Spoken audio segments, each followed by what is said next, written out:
Good morning. I'm Heidi Van Zyver, the Operations Manager for the Rockland Industrial Development Agency. This is the public hearing for the Haverstraw Group project.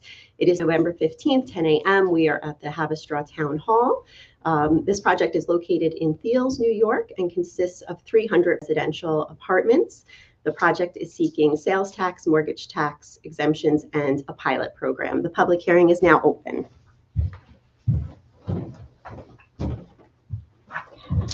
So if I could just have you guys sign in.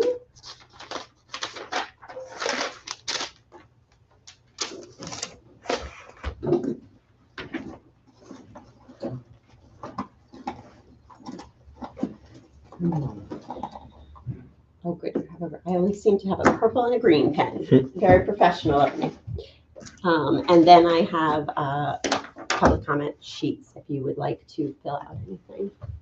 Mark, good to see you. Likewise.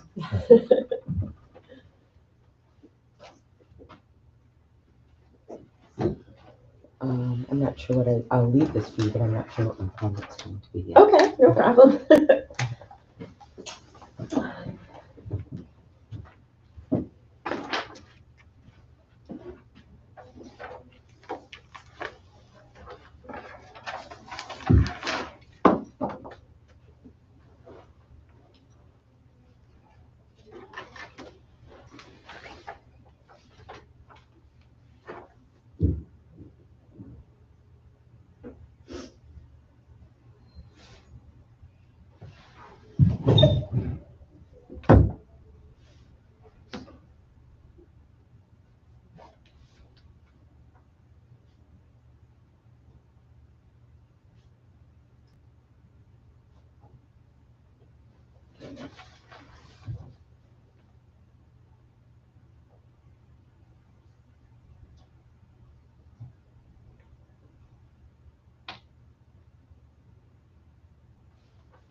What is this project actually being called?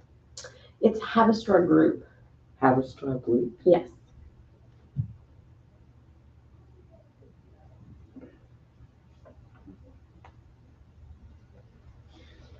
And do you have people online who are making comments? No. Nope. It's live streamed, but there's no public comment forum. You'd have to come in to make a comment.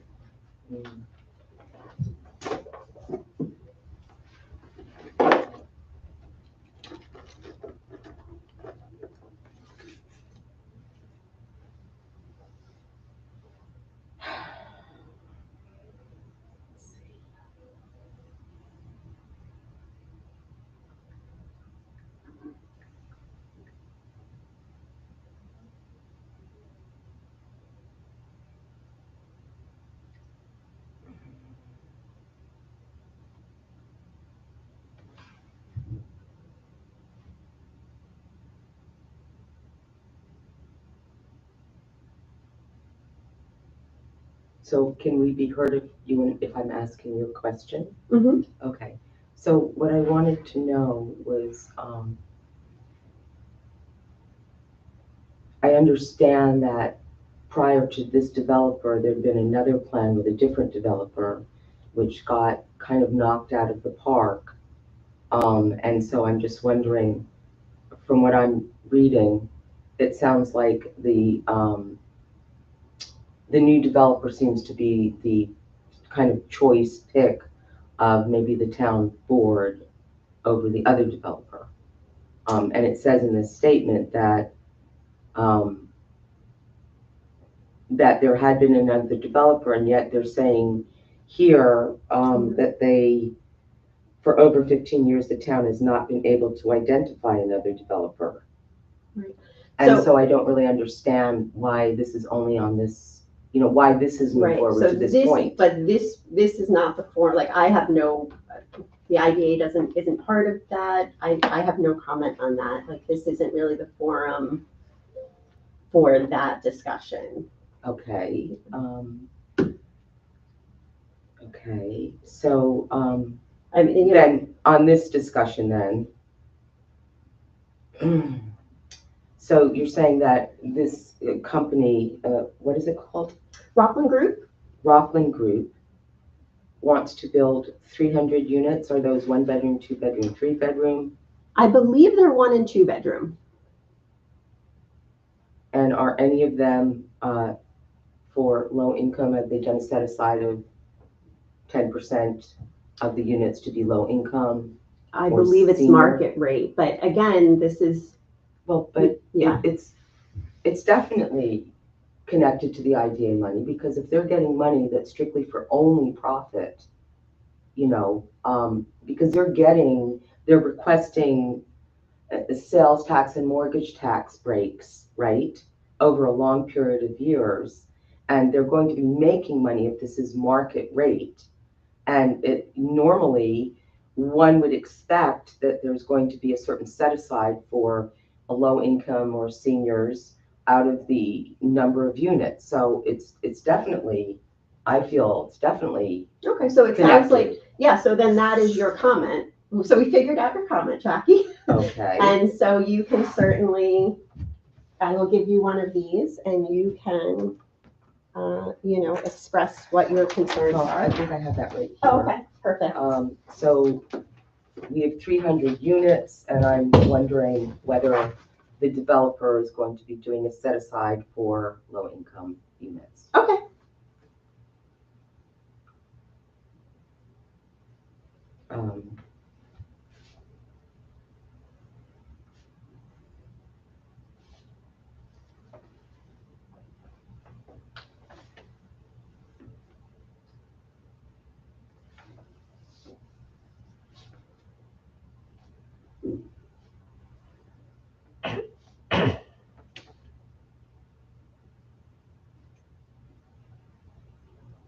Okay, so that's question 1. Okay. Okay, I think my question 2, if I can get it a little more.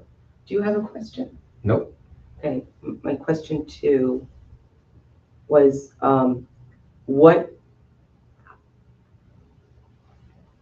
many people is this group planning on hiring locally? And will they be using labor unions? So I can speak for all IDA projects. We do have a local labor policy, and it requires that 80% of all labor is local. And that could be a mix of local labor or other people who aren't in a union, if there are not enough union people in a particular area. Right. So if a project is following prevailing wage, so they're hiring, if it's all union workers, then it doesn't follow the local labor law. Like, it has to be one or the other. We can't hold you to both. So if you're using local, if you're using union labor, if you're doing prevailing wage, then you're not subject to the local labor policy. Most projects follow the local labor policy, and this one, as of right now, I believe would be doing the local labor policy, which would mean that 80% of all the labor needs to be from it's the lower Hudson Valley region.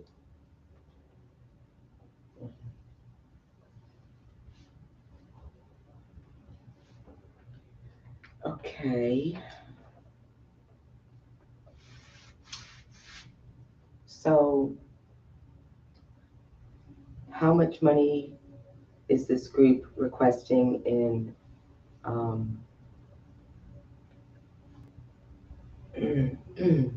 in sales tax exemption or not necessarily exemption, but Right. So the project is, and again, this is all in let me pull up the public hearing notice.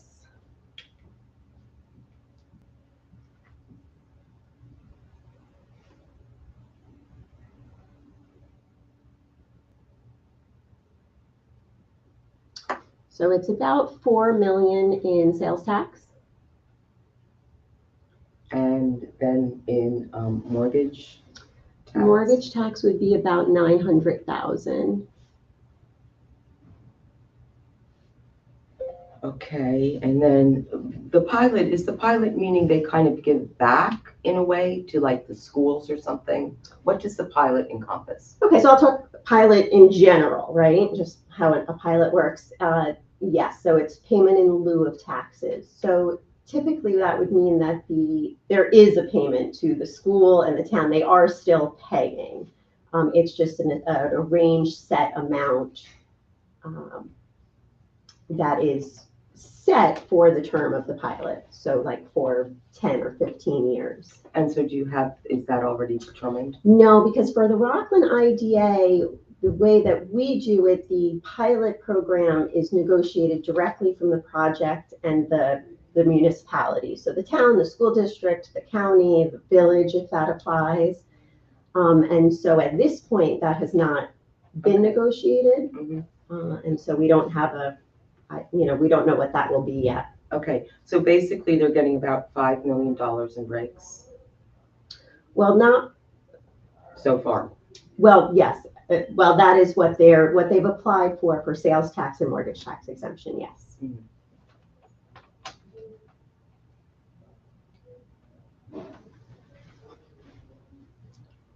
Okay. Now, I know you're going to say this doesn't concern anything, but I'm going to say it does. So we're talking 300 units. I think you said it was 1 to 2 bedrooms.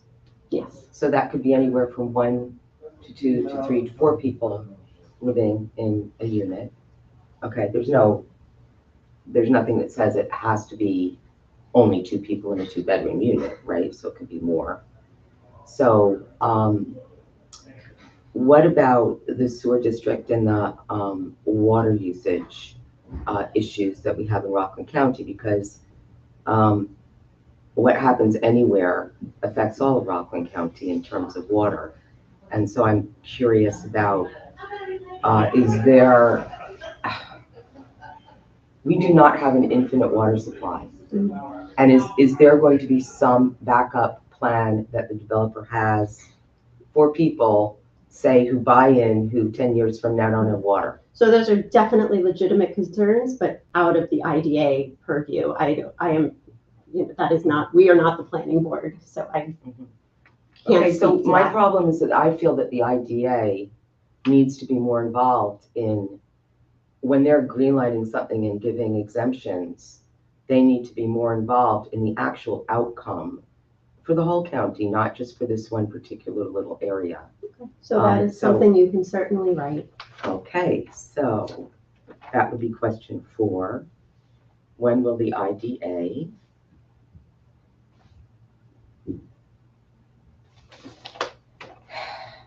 take into account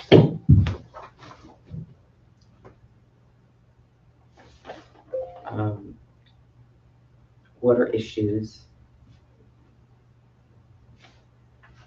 connected with projects?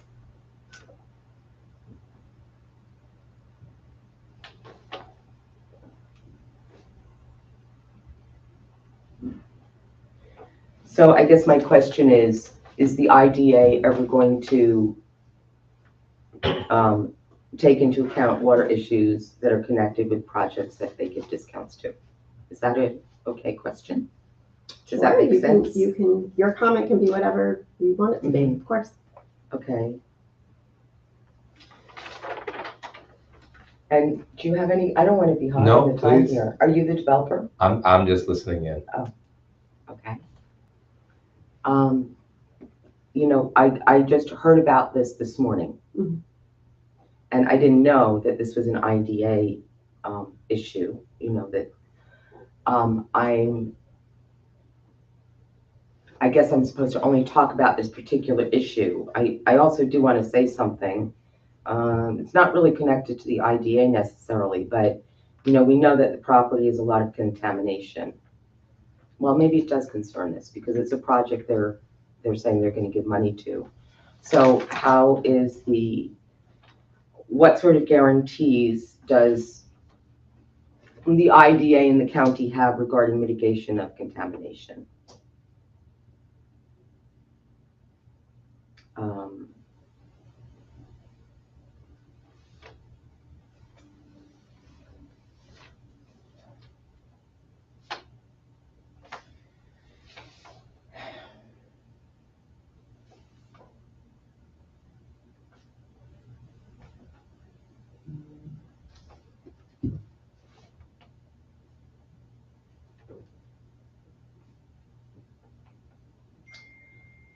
And then I have one other question, which is, so Letchworth Village was an exceedingly historical place in time where people who were very handicapped in multiple areas lived and worked. For many, many years enjoyed their lives up here. Eventually, of course, as it was closed, they were all moved to other homes and areas. Now, I personally was gifted by the former director of education one of the tin cups and one of the great big keys. And I'm just wondering about how this ties in with any sort of like, not that it's an archaeological site, but there could be things here that could be of importance that could be found. And I'm wondering what the developers could be doing to preserve objects that they may find, or are they going to do anything to highlight the previous existence of this area? Will the developers create a space somewhere on this campus of 300 units? I know that there's even burial grounds up here. So I'm wondering what the developers can do with some of that money that they're not from the IDA. I'm just thinking that there may need to be some sort of a space committed to, you know, highlighting history of Letchworth.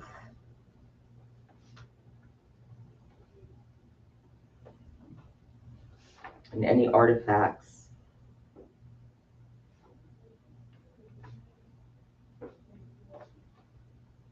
that may be found, as well as preserving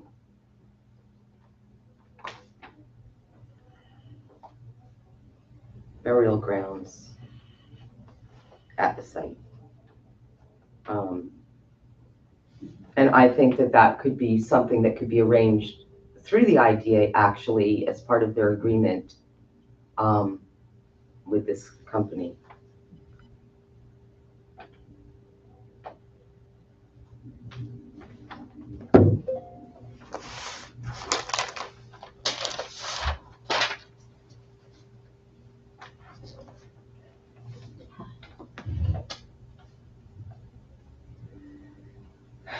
Okay, so the time is now 10:20. We usually keep the meetings open for 20 minutes. So if you have nothing else, I'm going to shut the meeting down. I do have one more thing, Heidi. Okay. Okay. So in the past, I know that the IDA usually gives money to, you know, local companies that want to stay in business, that really bring business to the place. And so what this company is going to do is going to bring jobs to this place during the construction. Are they going to be then hiring local people to help manage to work the property, so to speak, after the construction? Yes, in the application, I believe it references 7 employees plus then part-time employees. But again, I don't know what the final plans on that is. That's just what's available in the application, which is on the website. Okay. So we could say 7 to 10 employees maybe from local. Okay. Okay. Thank you. And where do I turn my questions into? I'll take it. Yep. Okay, so let me take some pictures of that. Okay, so this has been the public hearing for the Haverstraw Group project at the Town Hall of Haverstraw. This meeting is now closed. Thank you. Thank you, Heidi. Yeah.